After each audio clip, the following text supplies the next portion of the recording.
beat your ass and hide the Bible if God watching. Sometimes you gotta pop out and show niggas. Does anybody else feel the same way I do about this whole Young and Ace and Fulio thing? Where it's like, man, we're losing some good dudes over this stuff. Where it's like, I watched a video where Fulio was talking, what if we all came together down here in Florida and just like actually did something? And they asked him would he think that would ever happen, and I guess it just felt to him that it was just too far out. And you know, I'm not that surprised that it's too far out, because unfortunately, if you ever watch Naruto, there's a character that his name's Pain, and then he starts to explain the cycle of violence. And it's really hard to break the cycle of violence because there's always somebody out there that's really just experiencing that pain of losing somebody, and it's really hard for them not to want to actually get that revenge and avenge that person that they lost, carrying on that cycle of violence. And I'm sure right now the people that lost Fulio are not happy about losing Fulio, and the people that already lost people from Young and Ace's side, you know, everybody's losing, and it's just so sad to see it continue to take place. And what is even worse is that the songs that are coming from it is just like kind of fire, and I'm just like listening to it, I'm like, yo, these songs is hitting, bro, by Young and Ace. And even before this, all the songs leading up to all this stuff, they was so creative and just like out the box. These dudes is really thinking about some really crazy stuff and making it some art, and I'm just like, yo, why can't we do this in a more positive way? Like, dang, it's just so sad to see where we're like, Who I Smoke is one of the dopest songs I've ever heard, bro. The way that they was just sliding on the beat, like everything about that song was crazy. And even these songs that Young and Ace is making after the whole, I mean, I guess part of the death of Fulio, like a part of that entry now is just going straight over to Young and Ace, and he's delivering, because the same day that Fulio died, he passed away. Young and Ace drops a banger, and then we're all listening to it like, is he afraid to go to jail? Like, does he not realize by making these songs that like he's low-key just indicting himself? Whether he actually physically did anything or not, what we've been learning from hip-hop is you can't be talking about these kind of things or even being slightly a part of it, because they're gonna slap you with that RICO. And people have been getting slapped with these RICOs crazy. Just look at Thug. Young Thug right now is experiencing this, and it's super sad to see it, because like, he's one of my favorite artists. My little brother, he is one of his favorite artists. Like, we love Thugga. But then again, it's like, man, these dudes are some real like menaces to society. So whenever they're getting in trouble, it's like, you love them for their art, but then you gotta also realize that they're also doing something else with their money.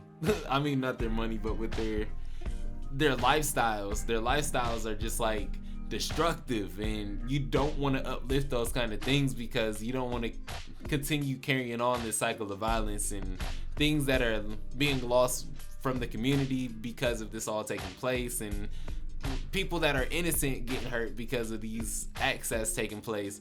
I mean, Fulio's to the point, like, he wasn't innocent, but like, he was to the point where Charleston White, I think, was calling him like a pirate or something, like Patchy or something. I don't remember what he was saying, but like, basically the fact that he had a nub foot because he got it shot off, basically.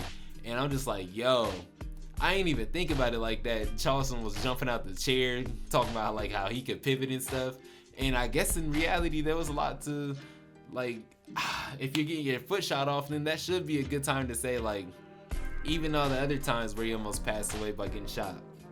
I'm just like, man, it's so sad, dude. It's so sad.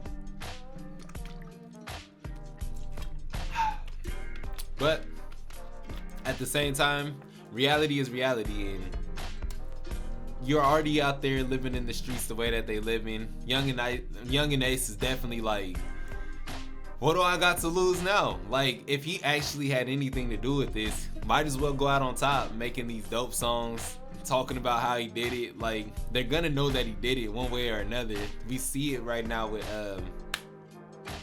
YMW Melly, where they're finding all types of ways to triangulate his positions and all this wild stuff. And I'm like, yo, they can do all this? They really be tracking us. They know where we at all times. And it's because we got these cellular devices. And I'm like, yo, that's crazy. We really out here just being monitored. Just being monitored. Crazy, man. But yeah, so long story short, it's sad to see all this taking place, you know?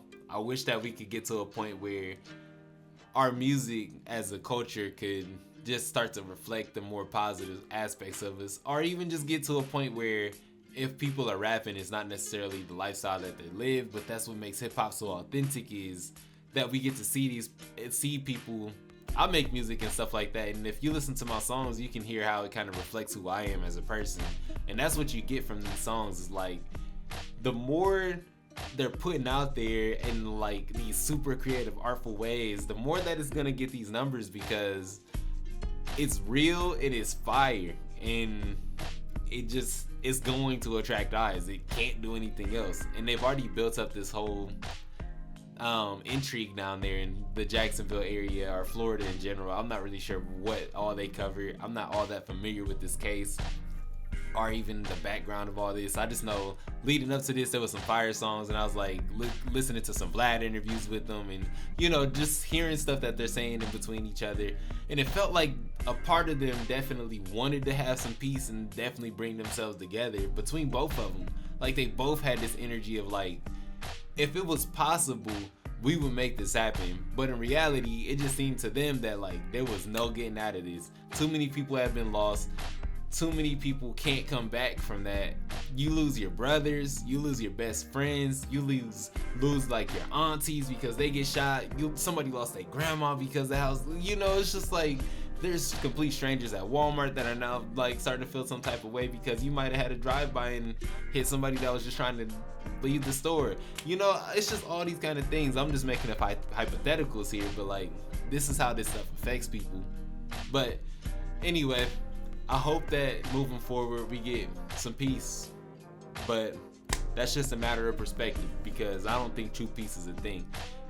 We can find something that we can hopefully find a balance that's a little bit more balanced. Right now it feels like we're a little out of balance, and we need to start slowly getting some of this sorted out, because a lot of damage has been done to the communities, and hopefully over time there's a remedy.